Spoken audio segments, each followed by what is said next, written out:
Well, thank you all very much for being here. It's a very sad occasion.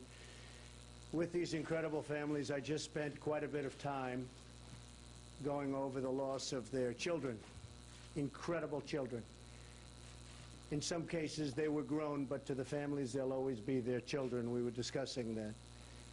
And there was no reason for it. People came into the country illegally and killed their children. And it's a very, very sad thing what's happening with our country with respect to whether you want to say illegal aliens, illegal immigrants, illegals, and nobody wants to talk about it. We just spent a lot of time discussing what happened. And the folks were telling me something that was incredible. Whenever somebody hears that it was an illegal that was involved with the death of their children, it becomes politically incorrect for a politician to help them. That's how messed up our nation is. And what happened the other day with Kate was incredible. And very interestingly, I started about a month before talking about the borders, but everybody in the press knows I've been talking about this for years. And right after, I guess I caused controversy, and for no reason, because I was talking about Mexico is sending people that Mexico doesn't want, and everybody knows that's what I was saying. And everybody knows that I have great relationships with Mexican people. I have many, many people who work for me who are Mexican. They're phenomenal people. I love them. They're enormously talented, tremendous spirit. I have great respect for the country of Mexico. The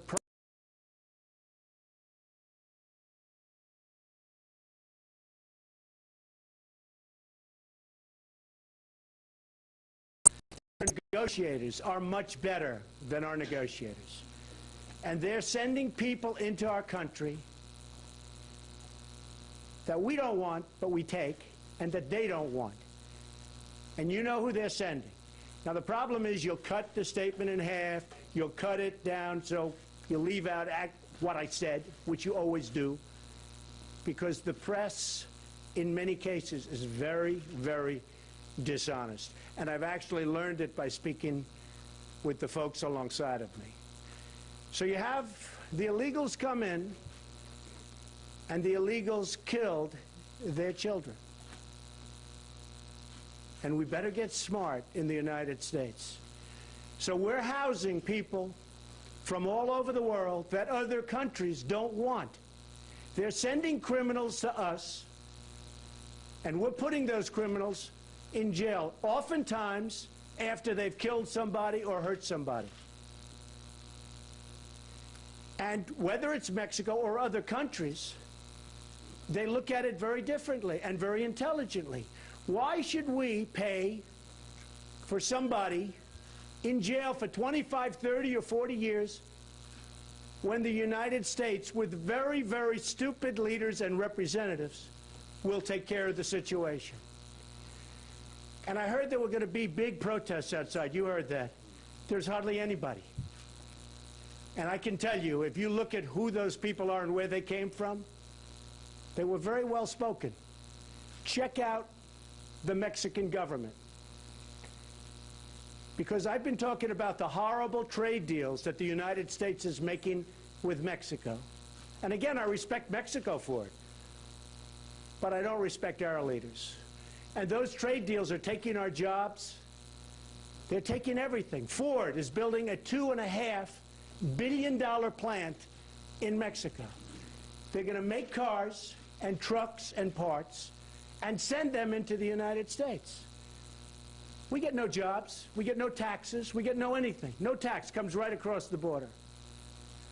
And I'm telling you that Mexico is more concerned about my talk on trade than my talk on illegal aliens or immigrants, believe me.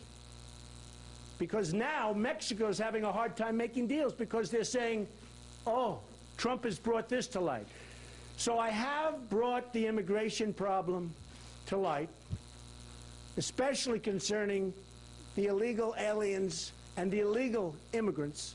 But I've also brought trade to light, because we are losing billions and billions and hundreds of billions of dollars with China and Japan and Mexico and every single country that we deal with. We don't make good deals anymore in the United States.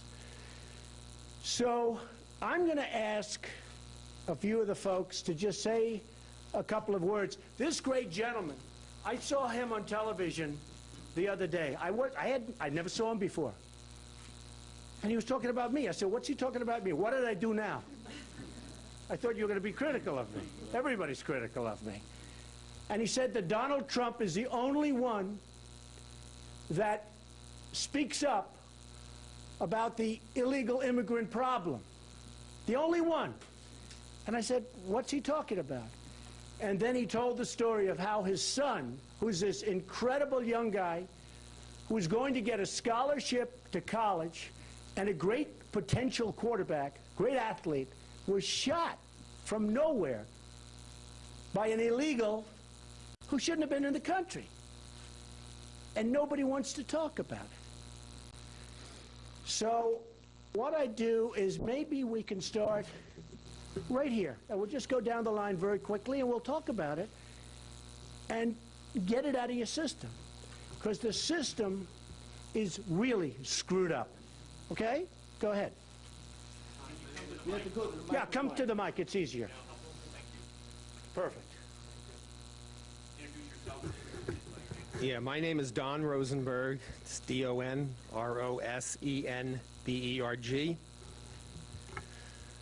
My son Drew was 25 years old at the time. He was a law student in San Francisco. He was coming home from school one night when Roberto Gallo, an illegal alien from Honduras, tried to make a last-second left-hand turn, and the two collided. They were going very slowly. Had Gallo stopped, I wouldn't be here today because my son would have just been bruised. Instead, he accelerated, driving over my son's body. My son's helmet had come off, wedged under his tire, so he couldn't go forward. He backed up, driving over his body a second time, and then went forward a third time, trying to flee, and a man, very brave man, had stepped in front of the car, and he stopped, and his tire was on my son's abdomen, and 5 men had to lift it off. We were told he was in the country legally, which was not really true. So I got involved in this strictly as an advocacy to get unlicensed drivers off the road. The more research I did, the more I found out what a problem it was with people in the country illegally. And as I started to testify, Sacramento, Los Angeles Police Commission, all I was hearing was, well, you know, these people work, they contribute, they have to take their kids to school. Like that was a reason that it was okay that they killed people.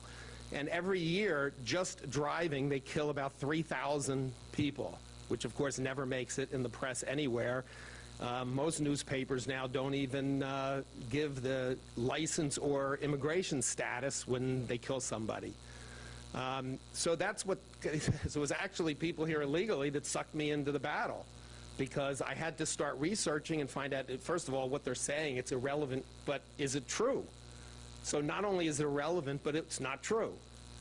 And it's completely hidden. And for all of you who live in LA, you've got a 1 in 5 chance if you get hit by a car that driver is here illegally. And in certain areas, obviously, it's even higher. So this is a huge problem all over. And as Mr. Trump said, nobody wants to hear from us. We get ignored constantly.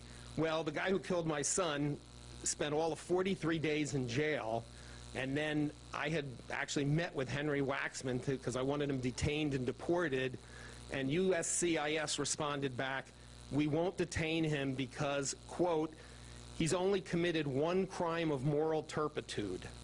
So you kill somebody, they can't even admit to that, and then they won't deport him. Fortunately, at my own expense in 8 months' time, I finally did get him deported. A lot of these people aren't even spending, and you'll hear from somebody else, 1 minute in jail for killing somebody. It's absolutely outrageous.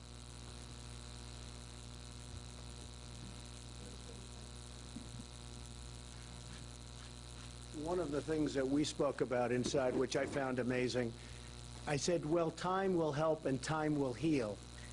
And the statement was, it has not. That's about 5 years now, right? Yeah. And he said, maybe it's 97 or 98% as opposed to 100%. But essentially, time will never heal. And it's been the same for your wife, right? Yeah, you get reminded every single day, whether it's a song on the radio, a TV show, you drive by someplace where your kids were playing growing up, you can't avoid it. I couldn't even avoid it. I just spent 2 weeks in the Arctic Circle with no internet service, no phone service, and what do I get? I hear about hate. You can't get away from it, ever. I found that to be amazing, the statement. He said 97%, 98%. Go ahead, Donna.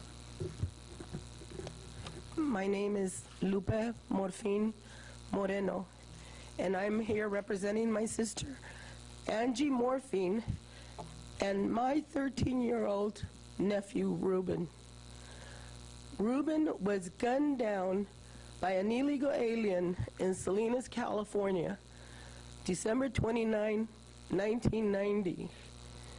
And after my sister got over going insane, she tried to do something, and she did. She worked with the foreign prosecution in San Diego, and they prosecuted him, not here, where they let him go from here to Texas, where he murdered more people.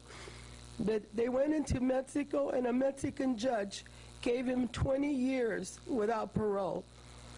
I blame the American press, not only for Ruben's death, but for all of these deaths, and the deaths every day. Our children are dying every day. They're being raped. They're being brutalized. And with that, you have sex slavery. And that is not American. That's not American at all. I'm asking you, thank you, Mr. Trump. I've seen his books. I volunteer at the library, and I see his books all the time. I never thought I'd meet the man.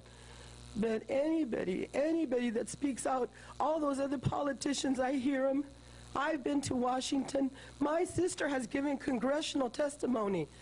Angelina Morphine. She went to give congressional testimony close to 20 years ago. And it's gotten worse and worse and worse. It is horrible meeting the parents, the mothers of these young people and even older people that are dying. It's in our newspapers, and they sneak it in little things. Somebody got killed, somebody got murdered, but they never tell you what nationality they are. Most of them are Mexican. Most of them are Mexican. Shame on all of you. Shame on your supervisors. Shame on your bosses. This is not comfortable for us. My sister, like Dawn, lives every day with this nightmare. It will not go away. It will not go away. She will live with it until the day she dies. She grieves every day. So don't tell me that you guys are helping. You're not helping, and all those other candidates aren't helping either. I wish they had the cojones of our forefathers. Our forefathers, the greatest generation that came before us. We're letting these people down. What is the matter with you? We have a responsibility, not only to the ones that came before us, but to our children. They should be walking our streets free and without fear. Thank you. Oh, my dear. Thank you. Where's my... Beautiful.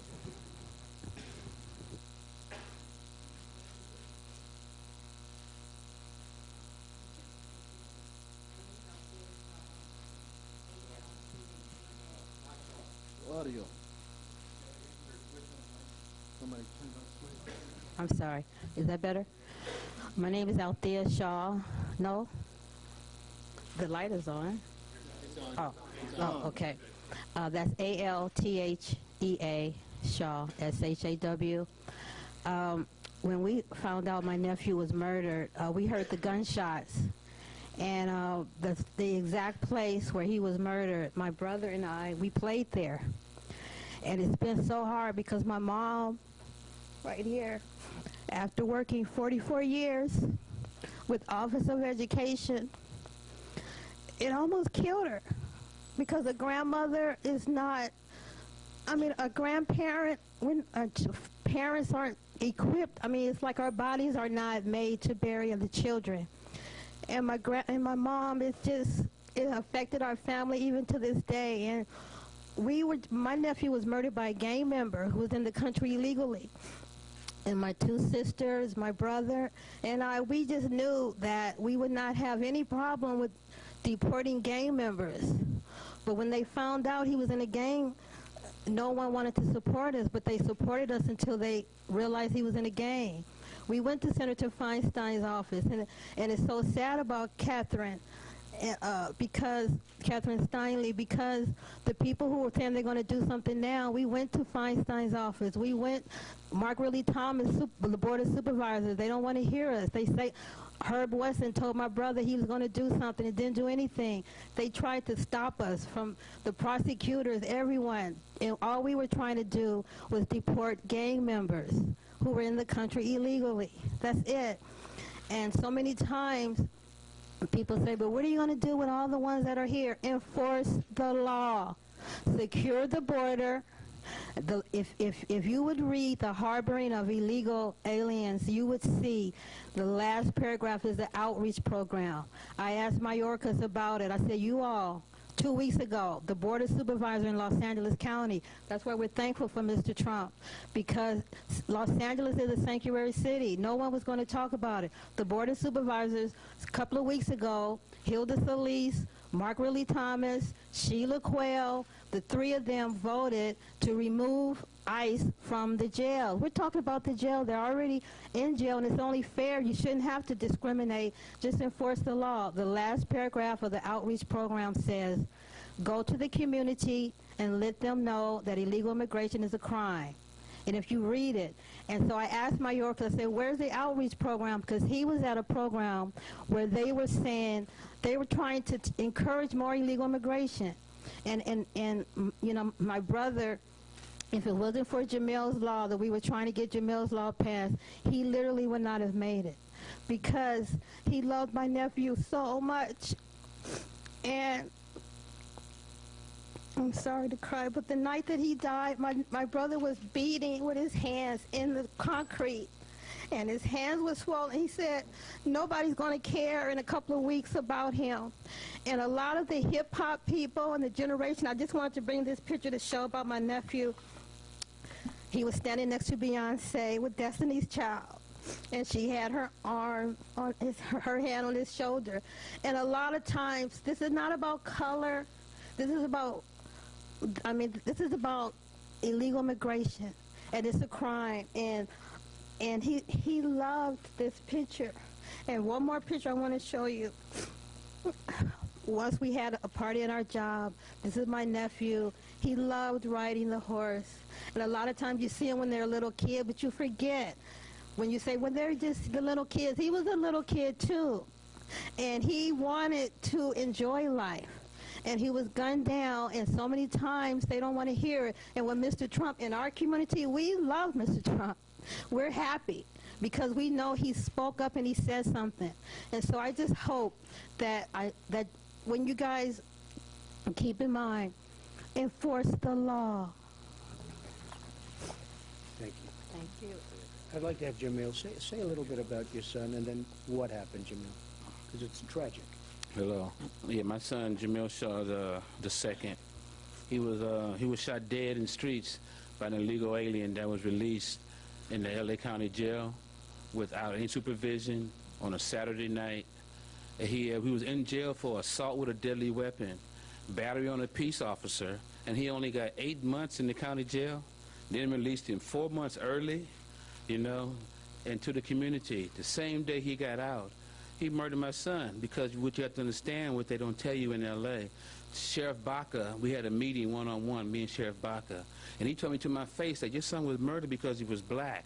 Because in the L.A. County Jail, when the Latino gangs are released, the Mexican Mafia directs them to go out into the community and commit crimes immediately, because they don't want them to be rehabilitated, or they come out and their girlfriend get them to stop, or they go to church, whatever. So they order them right back out there so they can get right back into the mix.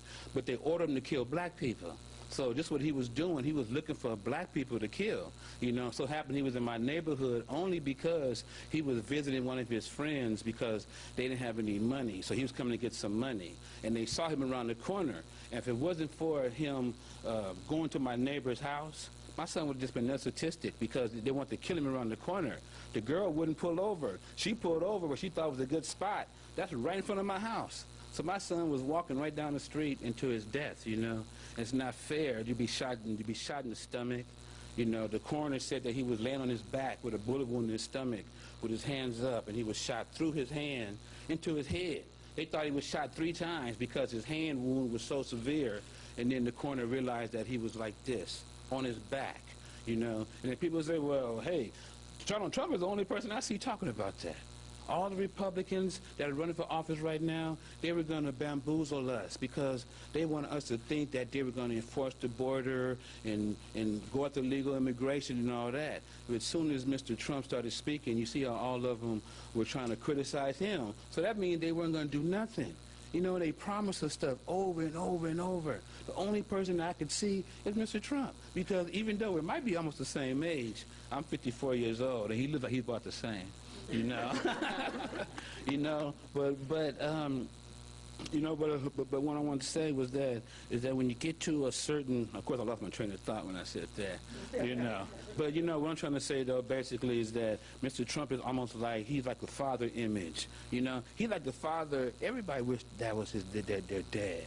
You know, I'm sure his kids probably thinking, man, I'm glad that's my dad. You know, he's a fighter. You know, he knows how to make money. He knows how to take care of business. And you have to trust people like that. That's why when he came, you know, when we met, so to speak, when I saw him on the day that he decided he didn't run for president, and he said what he said, to me, he was being nice, because I would have said they're murderers, because my son was murdered. So what he said really was going easy, you know. But he's like the father figure. He's like the man that everybody would like to be, you know. And you have to understand that if someone's willing to take a chance what he's doing and what he's losing, you have to back them. You have to trust him that he can do everything. You don't have to support everything that he's doing, but you have to see that what he's doing is for love. He doesn't need anything that he's doing. He's already made it.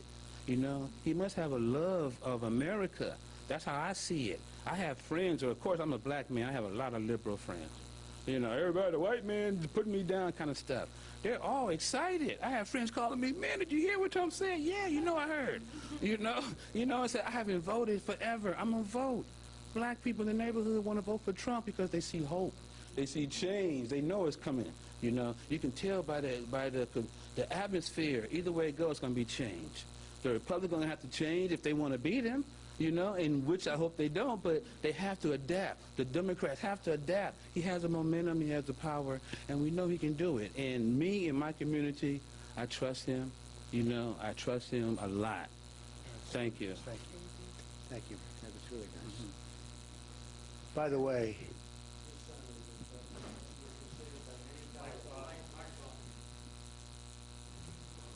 his son was an incredible young man, being considered by many colleges on full scholarship, a quarterback, and a really talented quarterback, and for no reason.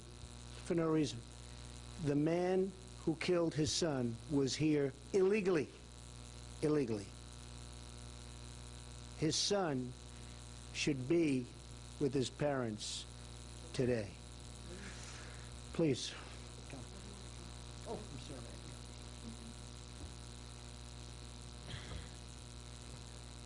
Got it. My name is Brenda Sparks, BRENDASPARKS. The young blonde boy in front of me is my son. He was 22 years old, and he had to take his girlfriend home, 9:30 at night. He's going along, just made a turn. He was about a quarter mile from his home when an illegal alien who entered this country illegally, was working at the time illegally while driving illegally, made an illegal left-hand turn into my son. My son was instantly put into a coma. They had to do a craniectomy on him because his head was swelling so horribly. His left leg was shattered and they had to put rods in it. All the time, my son was in the hospital for 4 weeks. My son's killer was driving around still. He didn't care. This is not just one case. We're not just 10 cases. Between 8 and 13 American citizens die every day, all over this country, at the direct hands of illegal aliens. My former husband came here to this country. He came from Central America.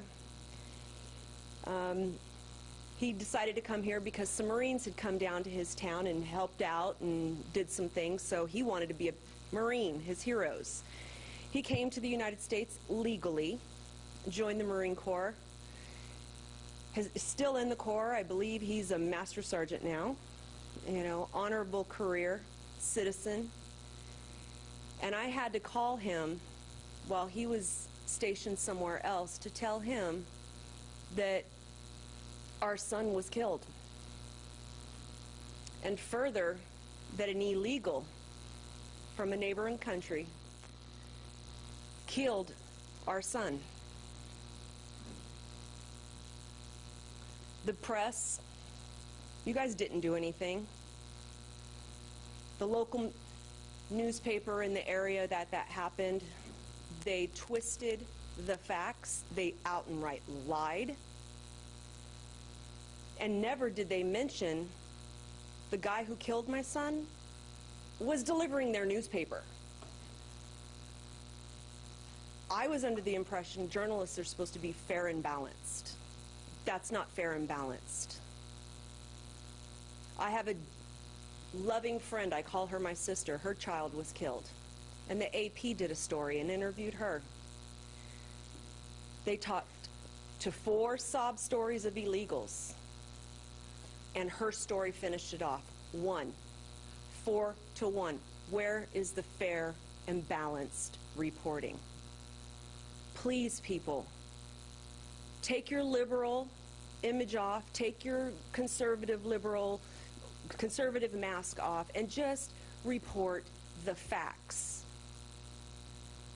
3,000 to 8,000 Americans die or 5,000 to 8,000 die every year in this country, Americans, at the direct hands of illegals. Not just the one that's up in San Francisco, and not just the little handful that's here. Every single day. Stop reporting about the poor little illegals, because their poor little issue, they brought it on themselves. My son did not bring on a crash. My son was 100% legal, and the monster who killed him was 100% illegal. Thank you.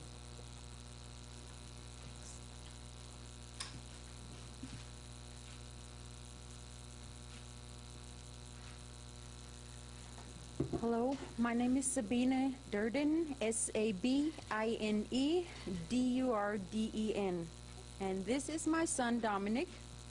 He called himself German Chocolate. And I also brought him. I'm carrying his ashes in my locket. That's how I'm around my son now. Dominic was 30 years old. He was a 911 dispatcher for the Riverside Sheriff's Department. He was named the Volunteer of the Year for Moreno Valley. He gave over 10,000 of his free time to help the community. He was riding along with the fire department. He helped the sheriffs, and he was on his way to become a motorcycle cop. That's how much he loved the law. He was my best friend, and he was my only child. His dad and I divorced, and Dominic and I for 10 years shared a household. We rode our motorcycles, we had fun, we enjoyed life. And today, 3 years ago, my life was still okay. I heard about illegals. I saw the guys at the Home Depot. I heard about sanctuary cities, and it was like, yeah, okay. And Sunday marks 3 years that my son was on his way to work at 5:45 in the morning on his motorcycle, 2 miles from our home. I was out of state. We had just arrived in Atlanta, my fiance and I. And the illegal alien made a turn in front of my son's motorcycle, killed him instantly, and Dominic laid on a corner that I have to drive by every day. The reason why we called him German chocolate was because he was born in Germany, so was I. And his dad was in the military, and even though his dad was military, I had to go through a lengthy process of trying to get my citizenship. I had to sign paperwork. I got prodded and propped so I wouldn't bring diseases. I paid a lot of money, and I spent a lot of time, and I chose to become an American in '93. And I proudly waved that flag, and I thought my government is going to protect me and my family.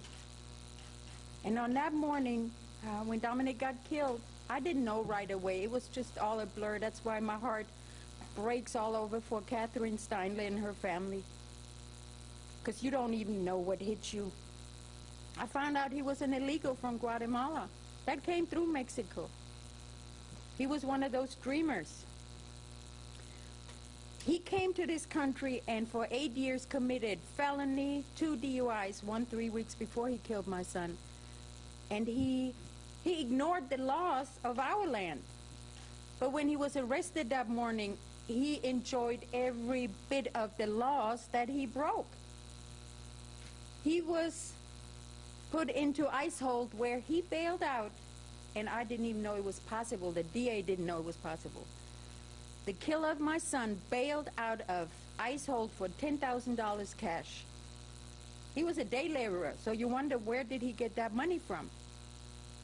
He was so arrogant, instead of fleeing like we were afraid to, he showed up at the court hearing where the judge made a deal with him before he looked through our paperwork, before he listened to 4 victim impact statements. We had the courtroom crying because Dominic was not only loved by us, he was loved by the fire department, by citizens. Everybody said he should run for mayor. He was the kind of guy you should bring home as a son-in-law. And the judge gave him 90 days. Misdemeanor. 90 days for killing my only son, who's never done anything wrong. And if it wasn't for Dominic's popularity and my big mouth and being German, and now I'm an American, but my tank manner and my fiance, we drove up to Adelanto to the convention, to the detention center for illegal criminals every week, and we sat in there and we sat for hours and we wrote letters to the judge. And finally, it took us, not my government, but it took my fiance Anthony and myself, it took us 1.5 years to get this guy deported back to Guatemala. And I'm sure he's back because his family lives in Riverside in a sanctuary city. And every day when I drive by my son's spot where he took his last breath, I look to the left, and there are the guys standing there across from Home Depot, and I'm looking for that face. Nobody really listened to us. Our stories weren't really heard. It was a little bit in the beginning. It's like vultures on blood, you know. And then it dies down, and we talk. We go to Murrieta, and newspapers and TV stations, they talk to us, and I told them, you won't show this. You will never report it. And when I heard Mr. Trump, I started screaming. I started hooting and hollering, and I told my fiance, I said, well, if he wasn't married and I wasn't engaged, yeah, and we both like red, so, you know. Finally, somebody that had the guts to say what millions are thinking, but are afraid to say so. Even Hispanics that have done it the right way, they're tired of being linked in. They're tired of, well, we had to do it the right way. When am I going to get my refund? And Mr. Trump, I found this bottle, and that's what he is to me, my hero. Well, you got it first, but this is you. Thank you. And I did write a letter to you. I did, and it's in your office. It was sent there by Monday, and yeah, I thank you for what you've been doing for us. Keep going. You're great, very good. Thank you. Yes, I'll take questions. Come on up, folks. Come on over. Sure. You know, given what you've been saying already, and the fact that it's not popular. Not popular. And a lot has been made about gaining the Latino vote. How do you plan on doing that? Oh, I think I'm going to do great with the Latino. If I get the nomination, I will tell you that I have many, many Latinos working for me currently. They love me. I love them. They're incredible people. But I was totally misquoted, and everybody knows that. And they take half sentences. Even for what we're doing tonight, half sentences will be taken and will make us all look different. And you know, one of the things that came out today during our meeting, somebody said that they thought it was a legal immigrant that killed their child. And they were really going after him. When they found out the person was illegal, it totally stopped. Now, somebody's going to have to explain why, but it totally stopped. Right? Who said that? Was that you? Do you want to mention that? I mean, don't even bother. But it was an amazing statement, because I've never heard that before. But, you know, I would like to add something to your comment. Yes, go ahead. Say everybody gave, no, the press and politicians gave Mr. Trump a lot of grief. The general public never gets to weigh in on this, and the only time they actually have, you know, last year there was a vote in Oregon for driver's licenses, and the Democratic governor won. And just for the record, I'm a liberal. I used to be a Democrat, not anymore. I'm not a Republican either. The Democratic governor won. The Democratic senator, Jeff Merkley, who's one of the most liberal senators in the country, won in a landslide. And the driver's license bill was defeated 66 to 32 or whatever, you know, whatever the numbers add up. It was a landslide victory. They were outspent 10 to 1. So when everybody writes, oh, 72% of the people want pathways to citizenship, but they won't give them a driver's license, it's nonsense. You guys don't do your research. And I've been working on this daily now for almost 5 years, and I can't tell you how frustrated I've been with the press. Is any of you guys here from MSNBC? Yeah, right. Well, you know, I think you're pardoned, sir, but that's not the case with me. And Who are you with? Who are you? KFI Radio Los Angeles. Okay, let's take... Absolutely. I didn't know you guys have been great. I've been on John and Ken a million times. Good. All respect, sir, but if you could be more specific about what you plan to do to reach across the aisle to gain that Latino vote. What I'll do is get jobs for people. I'll take the jobs back from China. It's very simple. I'll take the jobs back that are disappearing to China, Japan. If you look at Japan, you look outside, ships, the biggest ships I've ever seen, loaded up with cars. You know what we do with Japan? We get nothing from Japan. You look at all of these countries, every single country has a trade deal where the United States is getting ripped off because we have stupid people representing us. And frankly, Mexico, I have great respect for Mexico. Their negotiators are far better than ours. Their leaders are far smarter than ours and more cunning than ours. And Mexico is not only killing us on the border, which they're absolutely destroying us on the border, but they're equally killing us with trade. And you go out, there's only a few people outside. By the way, for people that said, oh, they're going to be pickets, I couldn't even see any. But the one I saw spoke so beautifully, I would bet you that Mexico sent them. And they're more concerned in Mexico about what I'm saying about trade, because I'm exposing it. The Ford deal, the deal they took from Tennessee, where Tennessee was going to build this massive factory for cars. And all of a sudden, the deal didn't happen, and it ended up going to Mexico. Mexico took it away. And Mexico's more concerned what I'm saying about trade than they are with the border. And when I look at a company like Macy's, I tell you what, the way they chickened out. When I look at Univision, which is controlled by Mexico, in my opinion, Univision is totally controlled by Mexico. Friends of mine that are Hispanic said you wouldn't believe what they say about you, and they know it's totally false. But they're totally, in my opinion, they're totally, first of all, Univision's doing very poorly. They're trying to do an IPO to get money out. They have tremendous debt. And the last thing they need is me, who was doing a deal with them. They totally broke a contract. You know that. Totally. I'm very good at contracts, believe me. They totally broke a contract. Because in my opinion, Mexico said, you got to do something about Trump because he's talking too much about the trade deals. And it's hard now for Mexico to make, because everyone's watching Mexico, because I'm bringing it up about they're ripping off the United States. I respect them for it. I totally respect them for it. And the fact that they're sending criminals and prisoners into our country, and that our people are stupid enough to put them in jails or let them roam the street, which is even worse, I have to respect them for it. I don't know if you know, Castro, many years ago, opened up his prisons and sent his prisoners to the United States. You know about that, right? In a much more sophisticated manner, Mexico is doing the same thing, okay? So go right about it. Okay, any other questions? Yes. President Vicente Fox said that he called you an idiot recently. Who said that? Former Mexican President Vicente Fox. He told TMZ that Oh, I'm sure he's a great. I'm sure he's great. Well, I'll tell you what. No, he is so. Let me just tell you something. Let me just tell you something. Mexico is trying to silence the people that talk about the horrible trade deals made with the United States for the United States. The United States representatives do not know what they're doing. We're losing a fortune. We're losing our jobs. And I have great respect for Mexico because they are outsmarting our very, very stupid leaders. And it's really sad. Yes, ma'am, go ahead.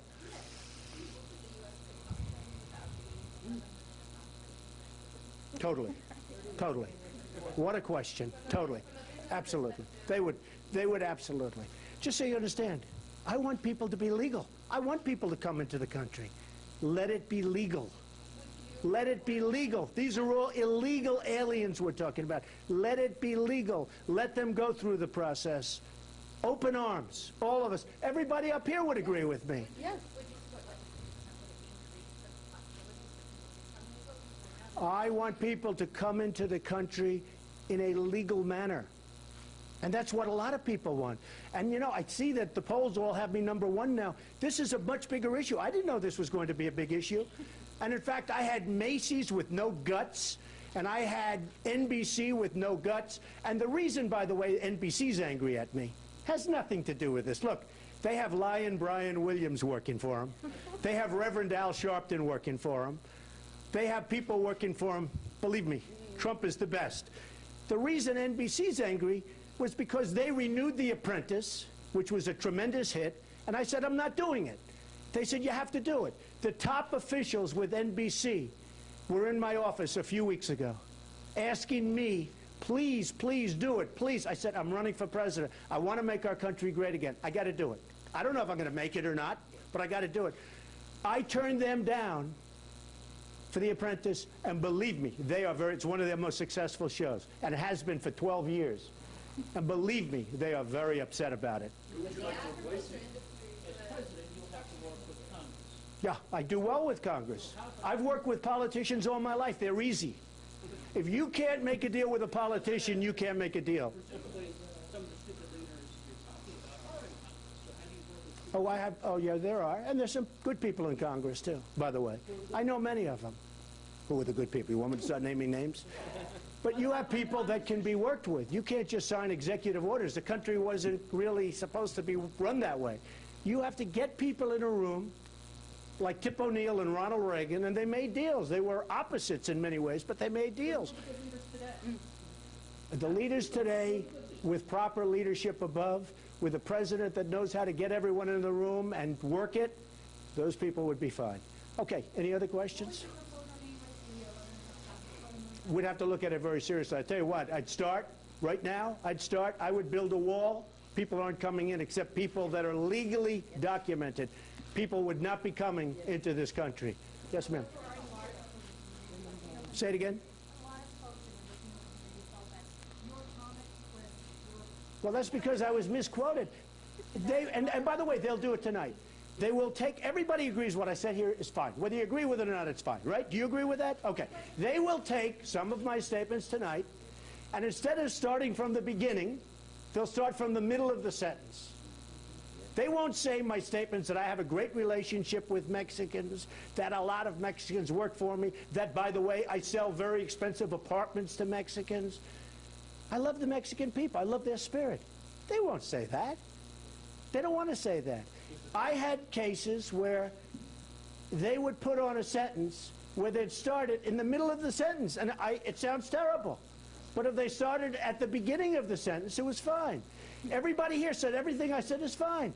It'll be controversial tomorrow, yes. Mr. Trump, the full video of your statement is available on the internet for everybody. How can the All you have to do is read it. Did you go to college? Did you go to college? All you have to do is read it, because they want to. All you have to do is read the statement. Yes, go ahead. I'm just saying, if you're going to be president of the United States, shouldn't you be a little more savvy? You've been on TV for a long time to know how to talk in a way that you can construe. Well, I guess, you know, I must be doing something right. I'm #1 in the polls. I'll tell you what, you people maybe don't understand it. You're not smart enough. But these people understand it. These people all understand it. And the people in the country understand it. You see, they're wise guys. You know what? Look, a guy like that, they're wise guys. That's all it is. Yes, go ahead. Yes. There are a lot of angry people in California, sir. We've spoken to a lot of angry people. You may not see the protesters, but they're out there and they're angry. And there are a lot of people that are extremely happy with the fact that I'm bringing points to bear. I saw it on television tonight. Excuse me. I saw it on television tonight. They're so happy that I brought this subject up. Support you, but as the leaders in the state senate were saying last night, they're calling your rhetoric hateful and racist. No, not just. It's, you know what? It's just the opposite. But in light of that, Mr. Trump, is there anything in the last 4 weeks? Let me ask Jamil. Is my rhetoric racist? Do you believe this? No, it's not racist. What he's doing is he's speaking, like I said, he's speaking for the dead. He's speaking for my son.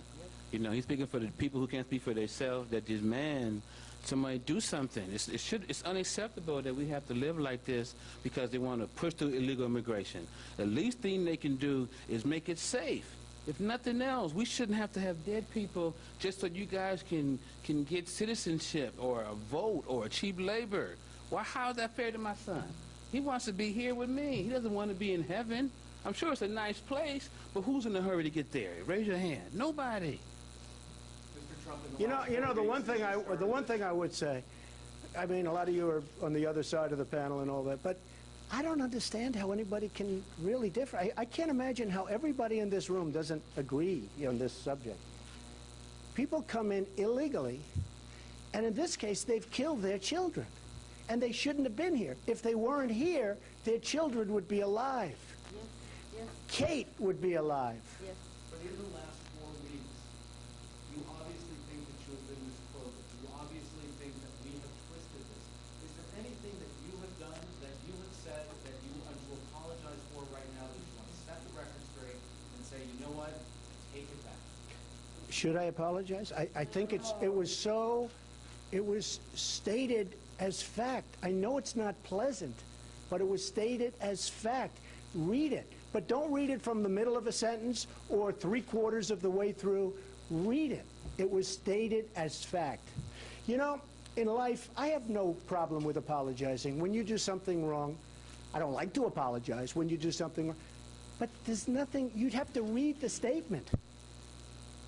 There's no reason to apologize for a statement that's so right. These people will tell you, many other people will tell you.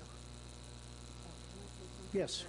I just wanted to say, when I started speaking for my son, usually people don't connect him and myself, and I was called racist. So I would show him my son's picture, and I say, okay, what else you got? Then they would call me anti-immigration. Well, I'm an immigrant. Next, bring it on. And so finally we have somebody that says it as it is.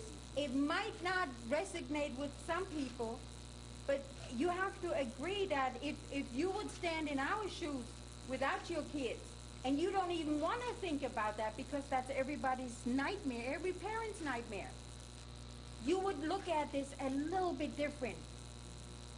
And I don't think Mr. Trump has anything to apologize. I appreciate, you know, yes, go. I'd like to answer this woman's question. About the 12 million illegals, it's much more than that. So basically what you want is my son's killer to get a free pass to stay here? No. My ex-husband came to this country legally, okay? He did it the right way. And he is an upstanding individual, raising two children, or raised two children. We shouldn't just open up the floodgates. There's no floodgates. Illegals should get not one penny of American money, not one pat on the back, not nothing, because you know what? My tax dollars are paying for all these illegals and their children and that. I've lost my child. How much more do I have to give? How much more do I have to give? My other child? My husband? My best friend? My sister? Remember this, all we're saying, excuse me, all we're saying. No, you don't. We understand when you're talking here and we're hearing you, no, I don't think any of us here are opposing illegal immigration. Oh, yes, there are some people. Oh, no. Please, I can tell by the questions. I can see you're okay, but I can see some of these questions. No, I didn't. I didn't lump everybody. Let me tell you something. You know what? It's just the opposite. When it's good to lump legal immigrants with illegal immigrants for, you know, whatever, how many jobs are created, whatever, that's when it's linked together. You have it just the other way around. Because look at a lot, and I apologize to you for lumping you with everybody else. He likes you. Look at the